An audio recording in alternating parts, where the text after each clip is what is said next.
Ocean City, 2022. What a difference a year makes from the last time we were in OC, doesn't it, TJ Holston? What a difference a year Yeah, makes. man.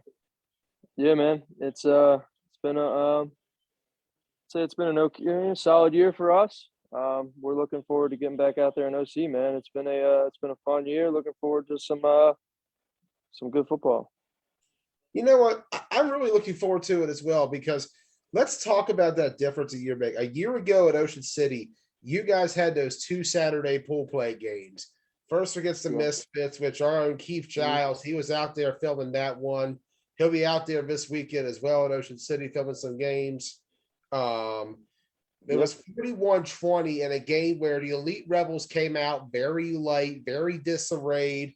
The offense Yeah. was on point. TJ, you guys managed to put up 3 scores on offense. Yeah. So you guys Yeah. were able to put up the points. The problem was it seemed like a mismatch on terms of what the defense had against Chris Boone, who I can tell you from experience watching him for many years, he's one of those guys who, if you do not have the right personnel in play against the formation or scheme he offers, you know Yeah. that Red, he can move, he can run, it beats you in one step, he can beat you in one Mm-hmm. throw. He just has that. We saw that over the weekend in Keystone. He was back in playing 9-man for Cram Oh, yeah. Central. He lost 14-12. He only had 8 guys with him, though. And Yeah. for the most part, he had them in there to the end with just the scheme and game planning alone. The Rebels struggled in that game. 41-20 was the final. And I Yeah. remember I walked up to you in the line at the concession stand. Yeah. And I Yeah. kind of gave you flack because you had kind of given some teams flack for playing B. I said to you, Yeah. are you sure about this whole A thing? Yeah. And then Yeah. right after that, I said, bye. I'm not going to cover your game because I don't know what's going to Gonna happen. go to the other The field. Lions Don't to want beat me all to too bad because the embarrass it. Lions had just mauled the Misfits. Yeah, Straight for up. sure, man. They beat Yeah. them No 34 doubt. nothing last game. No, yeah, they did. I get And it, then man. TJ, tell us what happened Yeah. that fateful Saturday evening at Yeah. Northside. Yeah. So, I mean, dude, honestly, we put up points against the Misfits, but I believe I had 2 or 3 interceptions. And when you turn the ball over 2 or 3 times in a game, you're not going to win. So putting up 21 points, yeah, but I think we scored maybe a touchdown or 2 in the fourth quarter. I mean, honestly, you let up 41, you're not going to win a flag game. But back to Boone. Boone is a stud. He's a 5-man pro national champion. He elevates any team he's on, right? He's going to be in every game. It doesn't matter if it's A, B, C. It doesn't matter. He's a baller.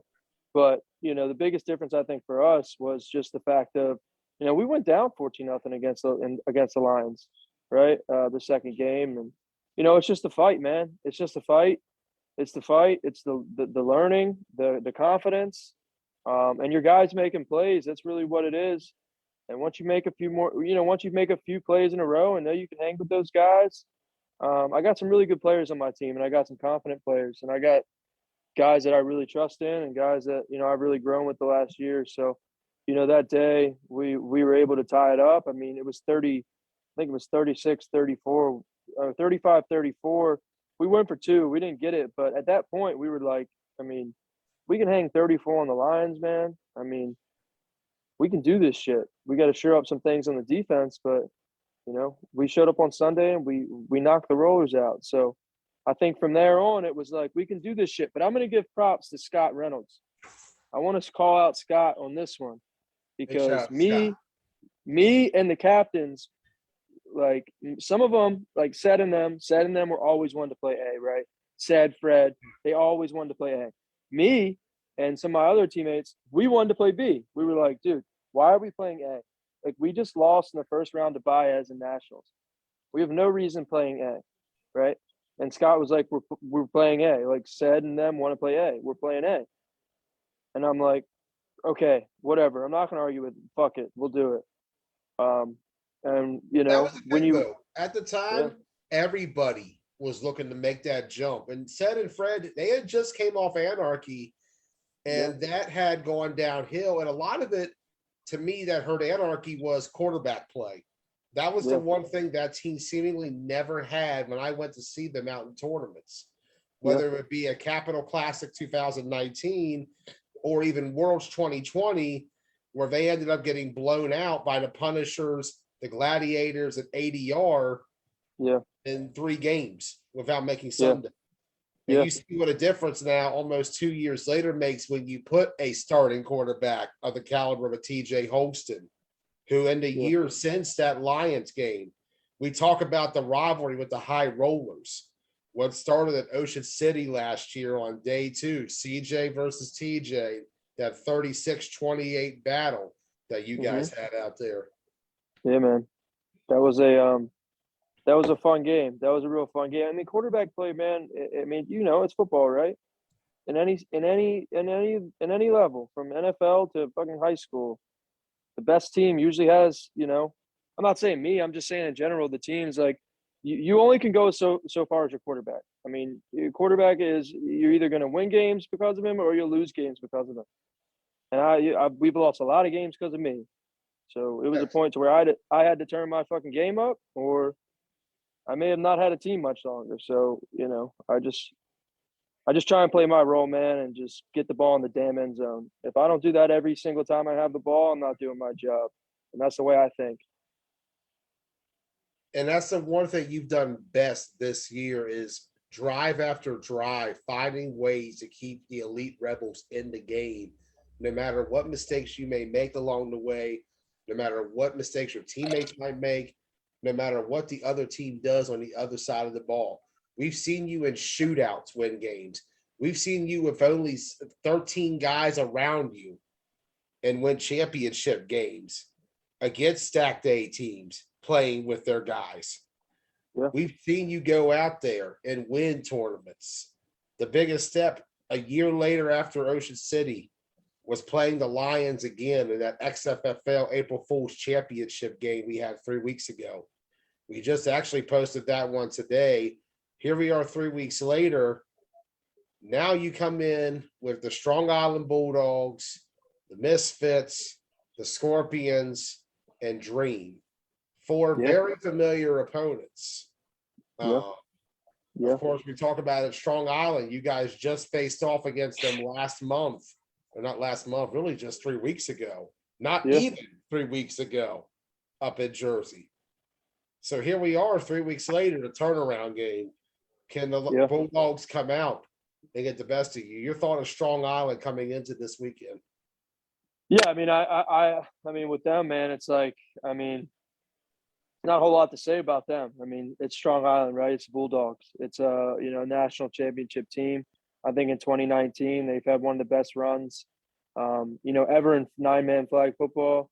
2020, obviously, COVID hit, and their quarterback Brian Alfieri was going through some back and forth with his shoulder and all that good stuff. But they had a good team a couple weeks ago, and they're gonna have a great team this weekend. I mean, they can win the tournament very easily, go 5-0 and win it all. I mean, they're a great team. We got to bring our best, man. Anytime we play an A, we got to bring our best. Strong Island's a really good team, and I know they're going to come with vengeance. I know they're going to come loaded up. They're probably going to have some guys, some guys. I don't know who they're going to have, but they want to beat us. I know that. I know they want to beat us. Obviously, it's a Saturday. It's a Saturday pool play game at the end of the day, but they want to win. Their goal is to go 5-0, and that's our goal. But we're looking forward to playing them, man. I mean, I love. That's the thing about like I want to play the best teams all the time. I really do. I enjoy it. And starting off with Strong Island, it should be a really good game. I'm glad it'll be on live because I think it should be a good one. That will be a good one. Last check, I do believe Keith Giles is supposed to have that game. Try Hard Sports. He had mentioned that he was supposed to do that first game out there at 11 o'clock on Saturday.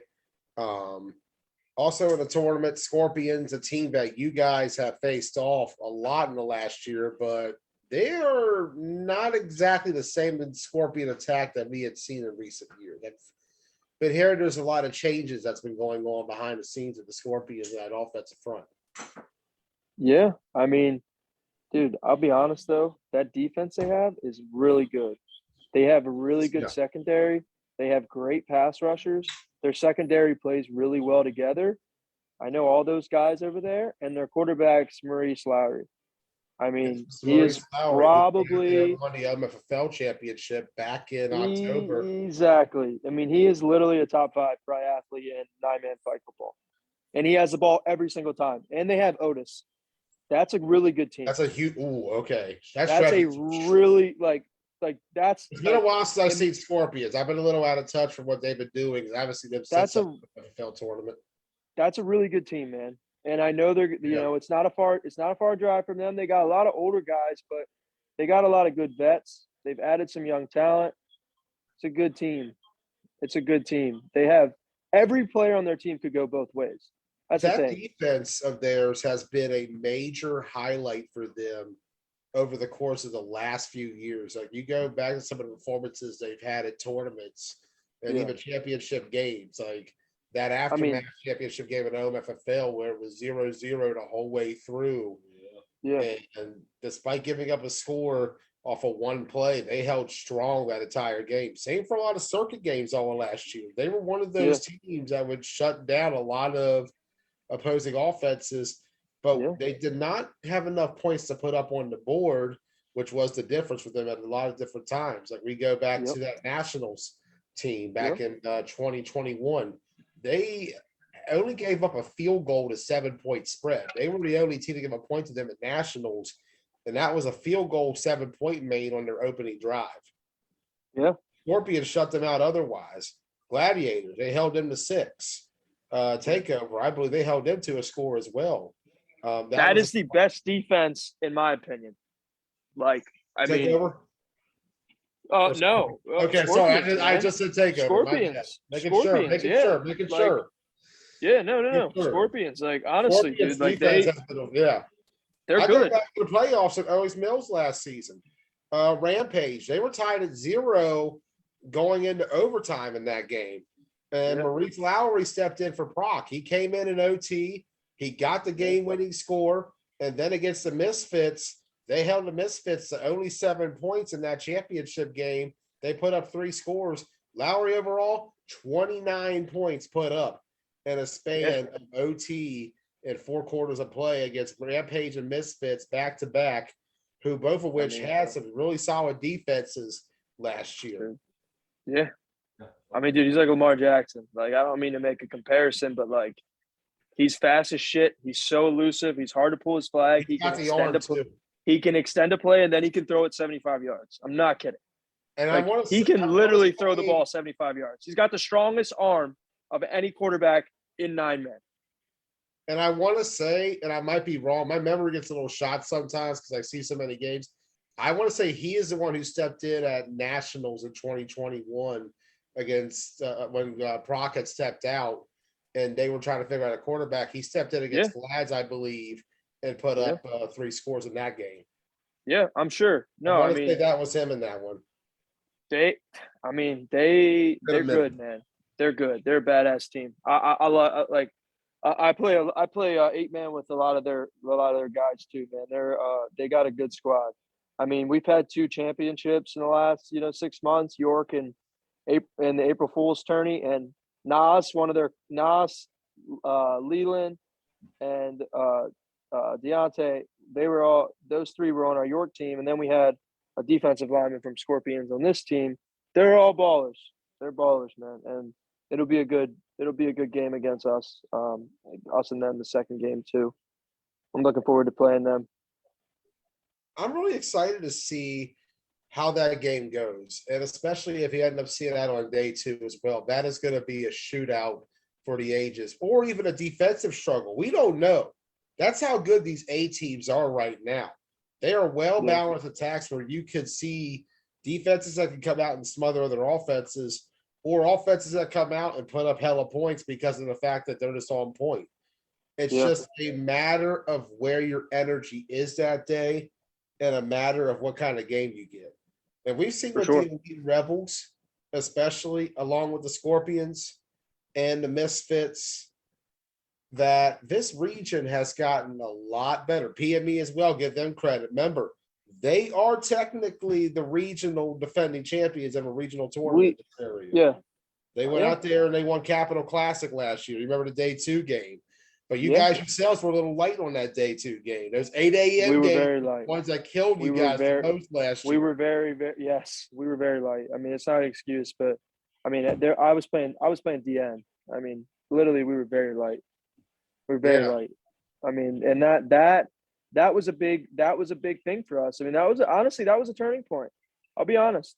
That was a turning point because we realized that we were relying a lot of people that maybe we shouldn't have, and we needed to go different routes and find different players. And after nationals, I mean, that's what we did.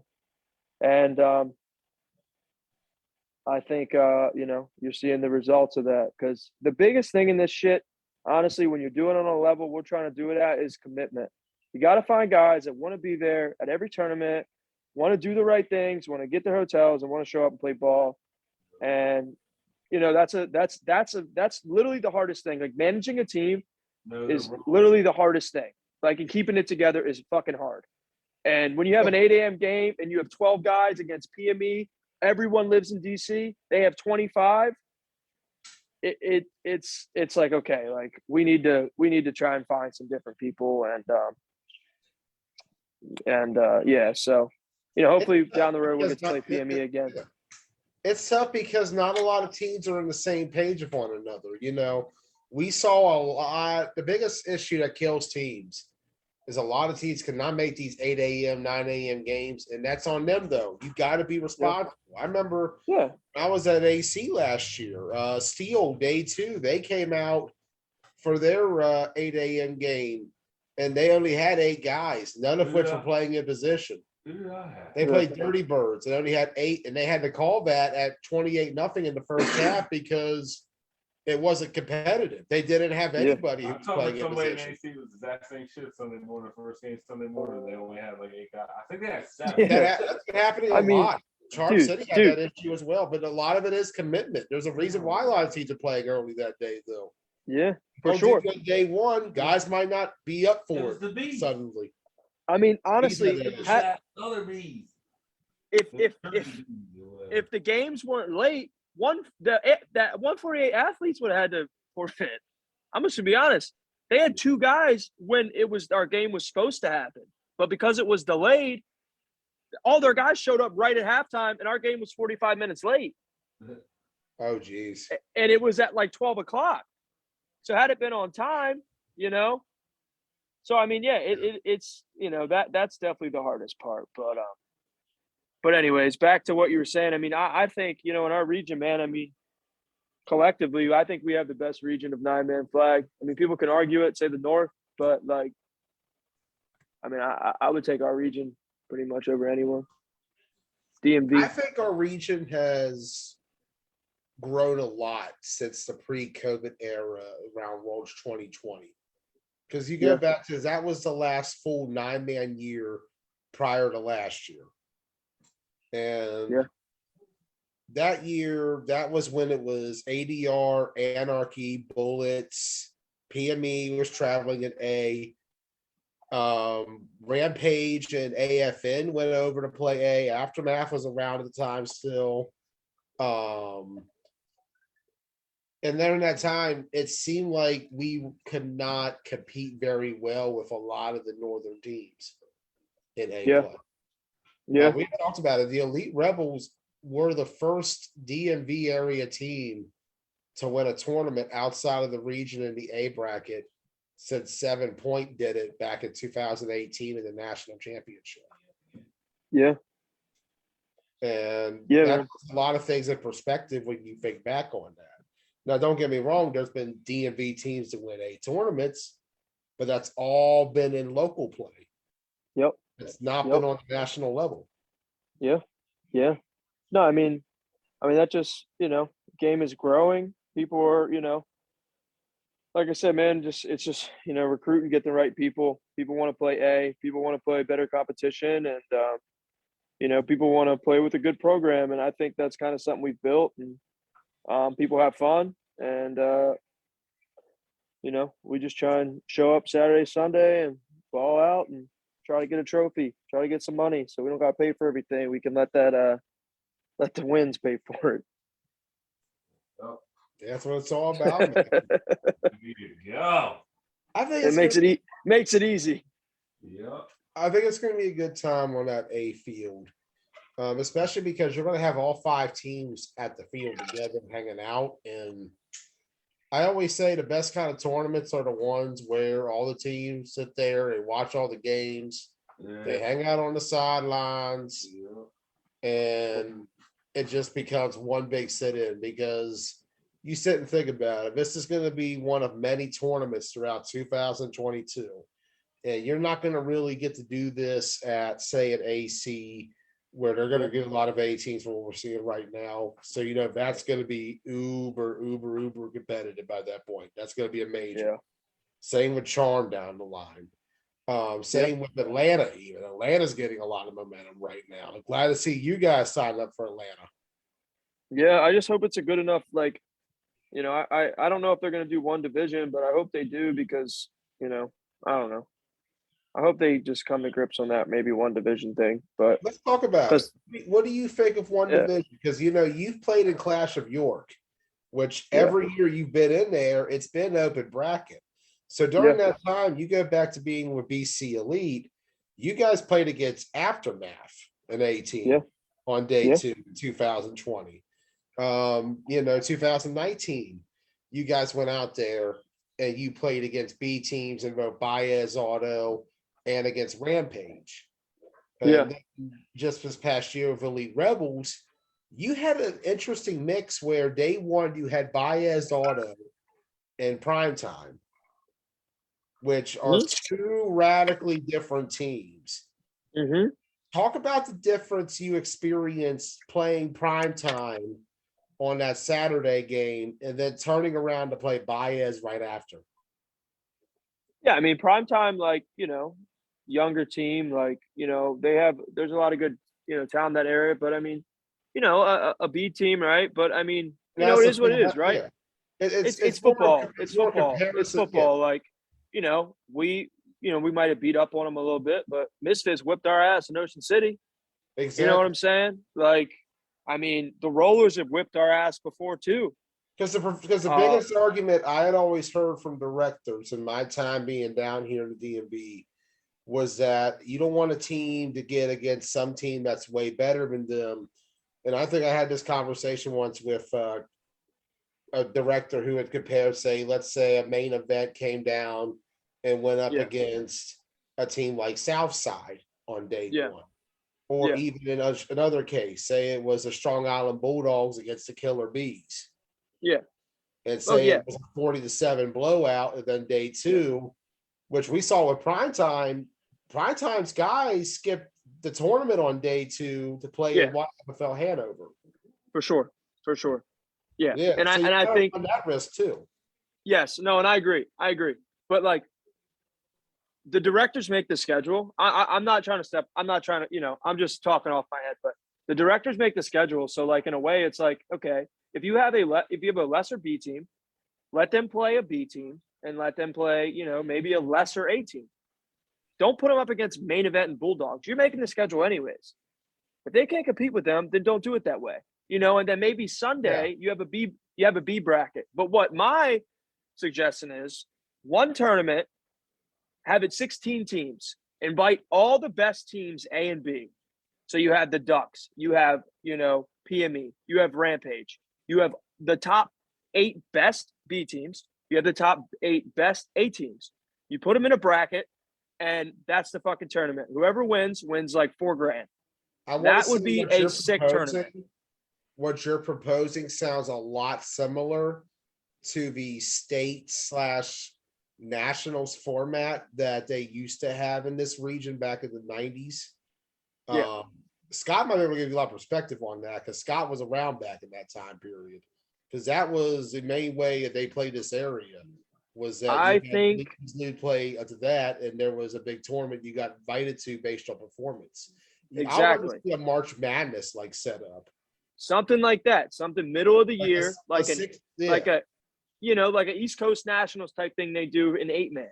You put it in a central location, few hours from us, a few hours from the North teams, and you do a 2-day tournament. And it's literally who's the best team in 9-man in the middle of the year before nationals.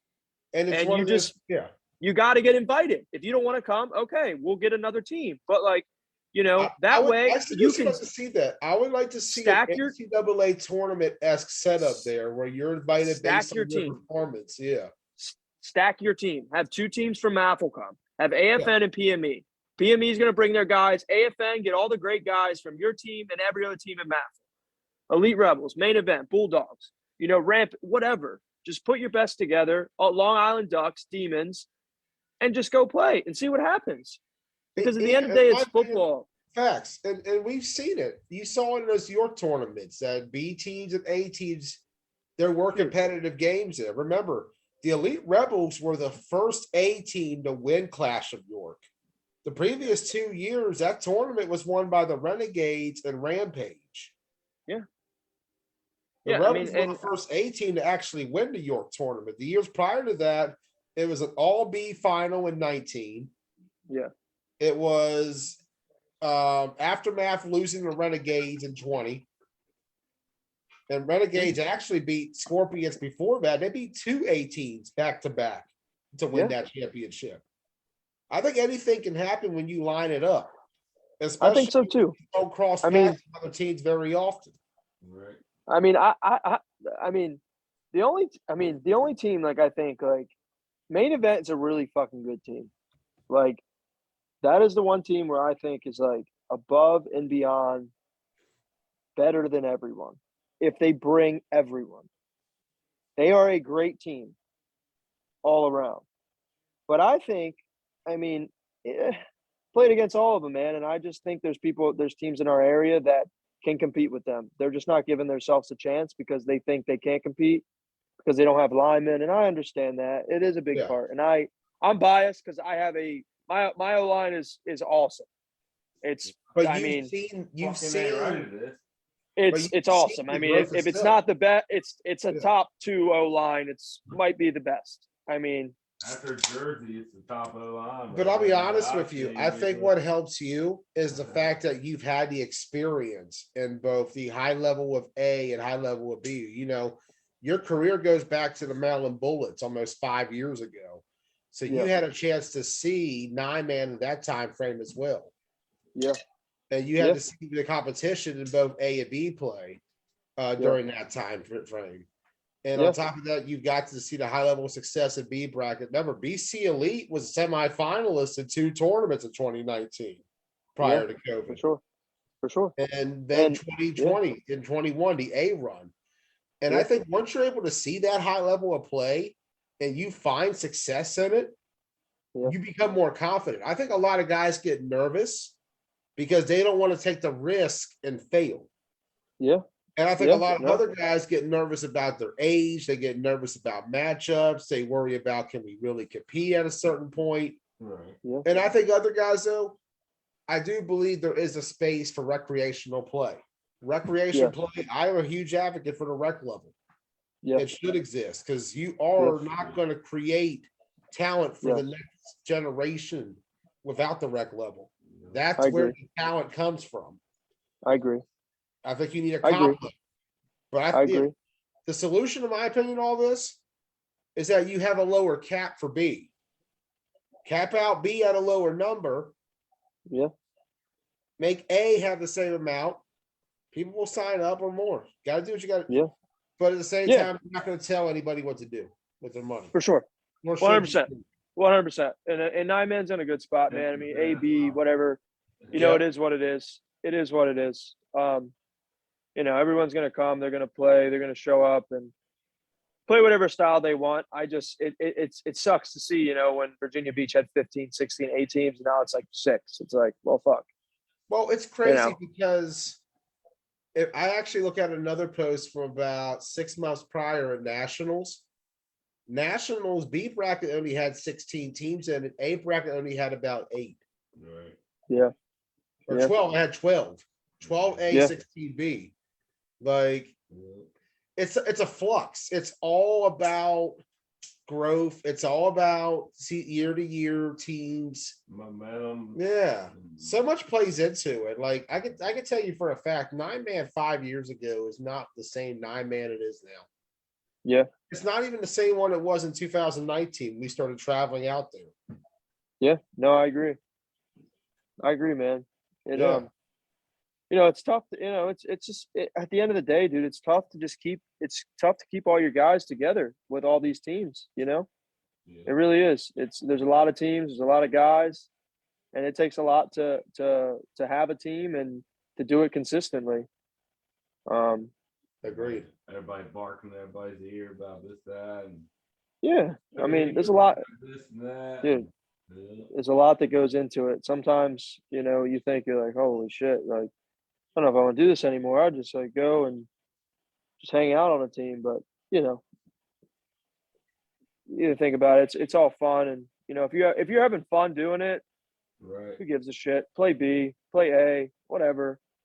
Playing A, you always want to see more A teams, but as long as we're having tournaments consistently and all that good stuff, I'm happy. Agreed 100%. Like we're back in full swing, and that's a lot better than where we were at different times the last couple of years. And I'm just glad that we're able to out there keep playing our game every single weekend, whether it's in Baltimore, DC, hometown here in the 4th state, or even down Ocean City this weekend, across the country. 9-man is back in full swing, and I'm feeling the vibes this weekend. It's gonna be a good tournament. Yeah, man, it's gonna be it'll definitely be a lot of fun. I'm definitely looking forward to it. I mean, I don't know if I'll be at Atlantic City, so this might be the first one. This one will be the last one I play until Atlanta. So definitely looking forward to it. Yeah, I don't know where I'm going to be at for tournaments this year. The price of gas going up, travel for work all week. I'm just glad to get out there this weekend because, like, I miss the sport. I miss seeing the guys out there. It's been a long time. It's going to be an awesome time this weekend. When is the last time you had a tournament, Joey Blaze? Capital Classic is my last tournament. Really? Holy moly. I haven't been out there. Nice, Joe. Holy moly. This is Well, always we're looking forward to having you back out there, man. I'm glad to be back out there as well. It's going to be a fun time this weekend. Fuck yeah. Yeah, it's going to be awesome. I look forward to seeing you guys and many others this weekend. We're going to kick off our coverage of Ocean City tonight all the way through Sunday. It's going to be great. I'm excited. Yeah, man. But I'll hop off here. You do your thing, and I'll see you guys this weekend. Or I'll see you this weekend. I don't think Ross is coming, but I'll see you. Nah, I ain't gonna be there. Have fun at baseball, man. I'll see you guys. Yep. Ross Collins will be live for baseball 2 p.m. Saturday on his channel. There we go. All right, Joe. All right, later. Peace out. Nah. Nah. TJ Holston joining the show. I'll be coaching. I will not be live. You'll be coaching. You won't be live. All right. I ain't got time for that. What's the betting line on that game? You can tell me after the show because I don't think you can tell me on the air. I don't tell you on there. I got us by 4 runs. I'll take the under. Right on. All right. Joining us now, if we can get the audio to connect. I'm waiting right now for that. But we're talking with TJ Holston. Elite Rebels, they got 3 games this weekend. They have the Strong Island Bulldogs. They have the Scorpions. They have the Dream on the field as well. I know, I shouldn't say the Dream because that's not the, yeah. I mean, everybody has a V before their name. It runs together after a while, but I'm looking forward to seeing how they match up. Bulldogs, a nice little rematch from about a few weeks ago. We saw how that game went the first time in favor of the Elite Rebels. They got the win there. They had a great game a year ago in AC when the Bulldogs came back at the end. That's the CJ versus TJ game everybody forgot about. Remember, CJ was on the Bulldogs that weekend. The 28-27 duel they had in AC. Can we say, is that the best quarterback rivalry right now? is that getting up there with Birdman and Mike D on terms of matchups every tournament? Because it's always a shootout with those two. And it always comes down to the final draft.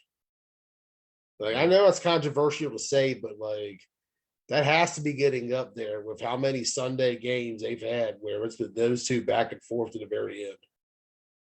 And that's in a year span. Like that rivalry will be a year old as of this weekend. And they've almost had about 5 different Sunday games in the last year. I'm excited, man. There's a lot of good teams in this tournament. You know, we talk about Elite Rebels, the growth they've had over the last year. We talk about the other teams that made the transition to A, the Scorpions. They won B pre-COVID back in Worlds 2020. They had that year stretch in A where they weren't able to play in 2020 much due to travel restrictions. 2021, though, they came out full throttle. They were a little slow at first, the Scorpions were. Slow and steady, though, won the race for them. They got better throughout the year. They were competitive against main event. They were competitive against the Bulldogs.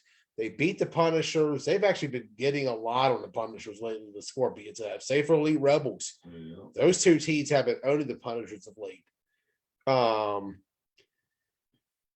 like they've been doing great. We talked about it with Maurice Lowry, a quarterback, what that team can do. I'm really excited to see what they end up being at this tournament.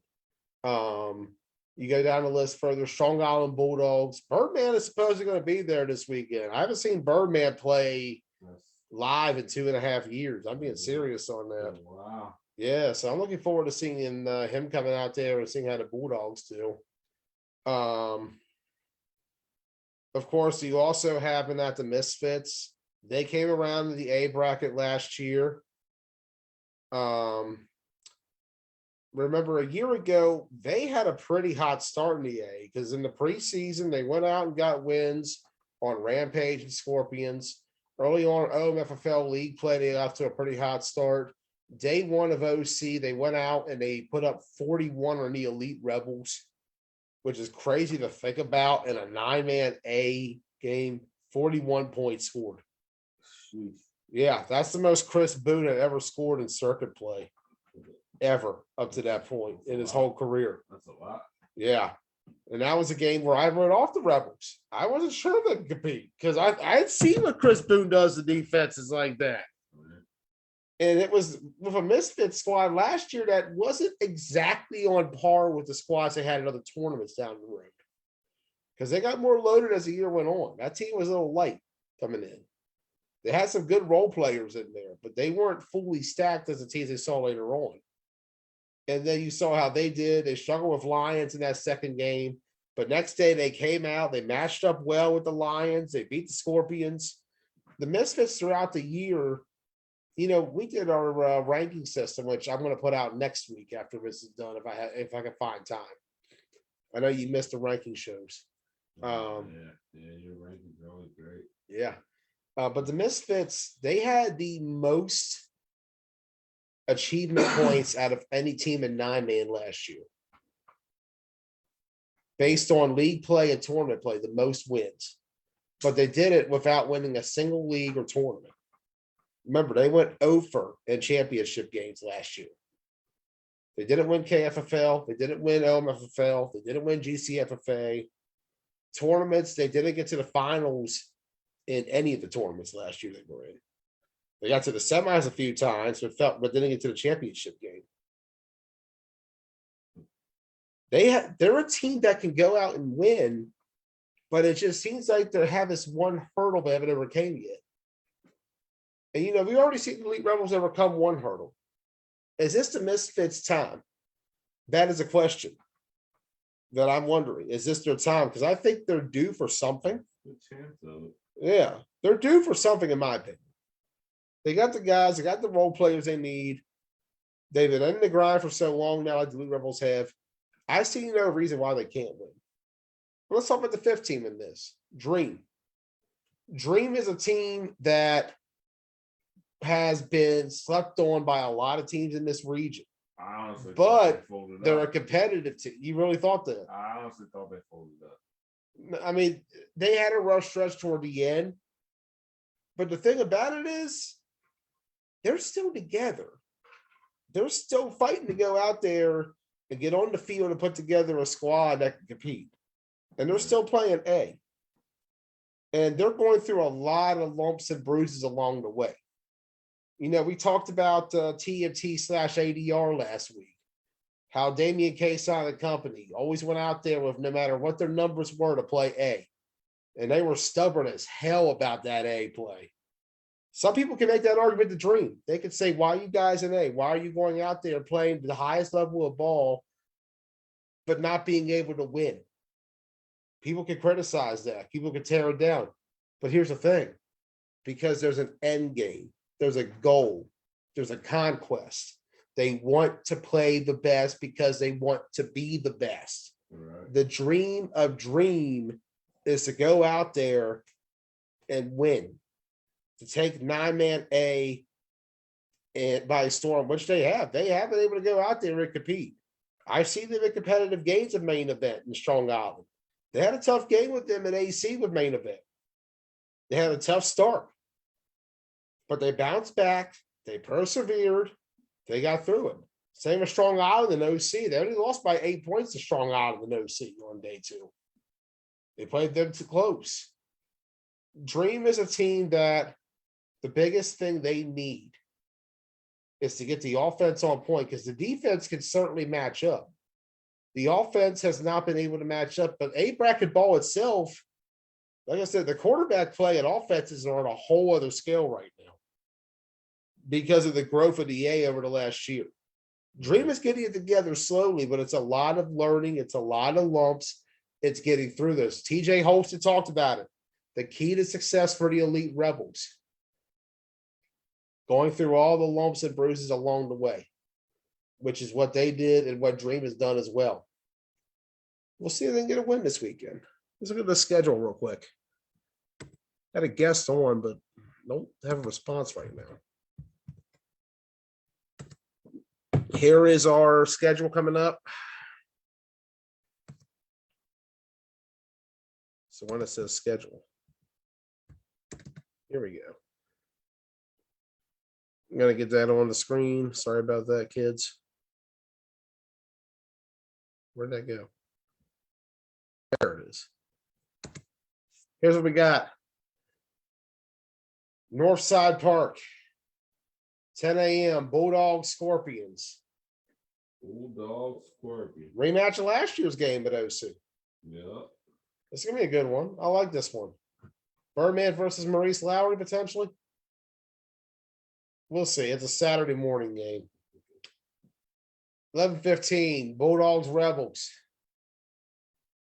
Rematch of the AC game. That was a Saturday game as well. Bulldogs be a little more warmed up. The Rebels be ready to go. Should be a good one to start. Scorpions Rebels. I think you'll see a bit of a shootout in this one. That's going to be where both teams are on point by that time. We got a guess? Yeah, that was that. See if we got. We got Trey. Yep. There we go. Okay. Let me take the score. Let me take us off for a second. All right. Joining the show right now from Dream, we got Mr. Trey Hawk. Dream, Trey, welcome to the show. Thank you. Thank you. What's up now, man, world? How you doing tonight? All right. All right. Tuning in, y'all. What's that? I said tuning in, y'all. It's been a good night so far. Like we've been able to talk about the growth of the A bracket ball in the last year. We got TJ Holmes' perspective. What is your perspective of what you've seen over the course of the last year at 9-man A, being a part of Dream? Actually, I came in fall of actually last year, but So I was watching them. Okay. Yeah, I was watching them. I always been part of Dream. I always been part of Donnell team overall anyway. But I came in like the fall of last year, took over the defensive aspects of the team, and because I seen what I liked from the young guys that was out there, how they fought and gave it their all. So I really wanted to be a part of that. So I had some pieces I brought to Donnell team, and Donnell welcomed us with open arms. What was the biggest struggle about coming in so late in the 9-man year? You talk about it. Fall was a bit of a dead time in 9-man last year. You only really had league play and 2 tournaments going on. And by that point of the season, you're about 6 months into what is a very long year prior to nationals. What was the biggest struggle coming in so late in the year and taking over the defense? Basically, earning the respect from the guys, just earning the respect from them and letting them know, that basically, I'm with them 100%, and that was my biggest thing coming in, was just earning the respect, and they opened their arms, they opened up welcome arms to me, so it was great, and that's where it was. I'm not new to 9-man football or nothing like that. It's just that I had took a step back away from it for a minute, but I was always at the games. I was always there. I knew half the team. It was like I was always there, but I just wasn't in a position to give my opinion or help out with the team. Right. And so Donnell gave me the okay. Talk about it, last tournament around, because Dream has not really been able to really get out there on terms of official contests. There's been no league play at Maffle this year. The rain out week 1 unfortunately affected a lot of leagues, and Maffle was one of them. No tournaments have been played. I don't believe Dream was at the XFL one a couple of weeks ago. So the last time we really had a chance to see Dream was at Nationals, where they ended up playing against the South Florida team, Category 1. Yeah, Category 1, the Strong Island Bulldogs. And do you recall the third team offhand? I want to say Rollers is who it might have been. The Lions. Punishers, It was the Punishers. Lions. The Lions. Yeah. Yeah. We played the Lions, Bulldogs, and Cat 5. Okay. But they Cat 5. Cat 5 or Cat 6. Category 6. That was their name. Yeah, the team out there from Miami, Ricky John Francois and company, came out there. Their first 9-man game on the circuit was against Dream. Go back up for that game. What was the biggest challenge facing them? Because they had a lot of talent who played a lot of high-level college football. Some had played on the pro level, but they came out with a bit of a different style in that game against you guys. It seemed like they were running a bit of a more old-school approach in that one. Yeah. It was a bit of physicalness. I mean, to me, it was just like they was like a Maffle team to me. The competitive and the physicalness of how them guys played, and the trash talk and everything. It was just like they was a Maffle team to me. And I was about to say, when I was watching the live they were on, it looked like a team that would fit right into this region, like completely. Yeah. D&B Smash Mouth football. Yeah, to me it was. I mean, it was a great game to me. Win, lose, or draw was a great game to me. It was a great experience to us. You know what I'm saying? So to me, I would love to see them guys again and again. I mean, we not ducking nobody. We here. We here, and hey, that's where we at. We not going nowhere. That's where we at. Give us your impressions of a couple of your teams this weekend. Elite Rebels, you guys will be facing off against them at 4:30.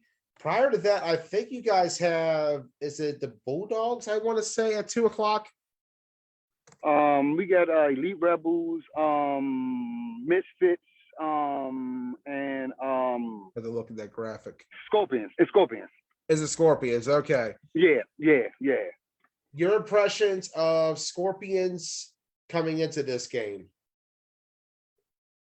I'm gonna keep it. We know, and now heck, I'm gonna keep it a buck. We know what we know. This wouldn't be their first time lining up against the Scorpions. So we know what we got in store for us. We know we got in front of us when we come out to play them. We know they're a fast team. We know they throw a lot of screens. We know they quick. We gonna build our game on them. That's how we coming out. Okay. Next game after that's going to be Elite Rebels. We're going to be there for that one, 4:30 p.m. at Northside. Your impressions of the Rebels defending A tournament champion we saw about 3 weeks ago up in Jersey? I mean, it's to me. I mean, I'm thinking it's going to be a battle. I mean, they a home team. They in our league. This wouldn't be our first time lining up against them neither. So it's going to be a battle. We're not going to back down. They not going to back down. So it's going to be like an old hometown backyard brawl. That's what it's gonna be. Those are always the best kind of matchups of tournaments to me. When you're able to face those hometown teams with a lot more at stakes at a different venue. 6 o'clock though, you got the Misfits. That's gonna be a tough one. The last time it was a face-off there, it was 38-0, I believe, back at the Charm City Classic. But that was before you took over. So it's been on terms of everything you mentioned last fall. So I believe this is gonna be a bit of a different matchup coming in. Yeah. We go treat this game as like any good cornerback would. We're gonna forget about that last game and we're gonna move on to this one.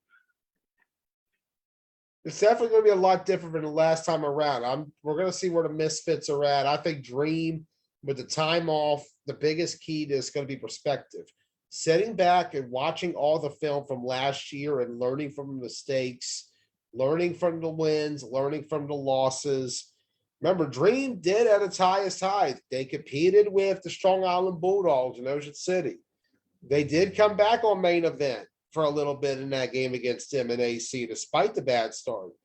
And then in the MAFL semifinals against the Scorpions last summer, that game was very close to the end. They almost beat the Scorpions, who eventually won the league. This is a team that's going to be ready. They're going to be focused. They're going to be fired up. I'm looking forward to seeing what Dream has this weekend. I mean, yeah, we're gonna come out. We're gonna put on a show. You know, we're gonna come out and we're gonna contend. That's what we coming to do. We coming to contend. I ain't gonna make no predictions on no wins or no losses like that. But we're gonna come out there and contend, and we're gonna put on a show for everybody who out there watching. I can't wait to see it, man. Looking forward to seeing Dream this weekend. We'll have the coverage 4:30 p.m. and 6 o'clock. They'll face off against the Elite Rebels and the Misfits. Yes, indeed. See y'all then. All right, sir. We'll see you tomorrow. We'll see you this weekend, Saturday, Trey.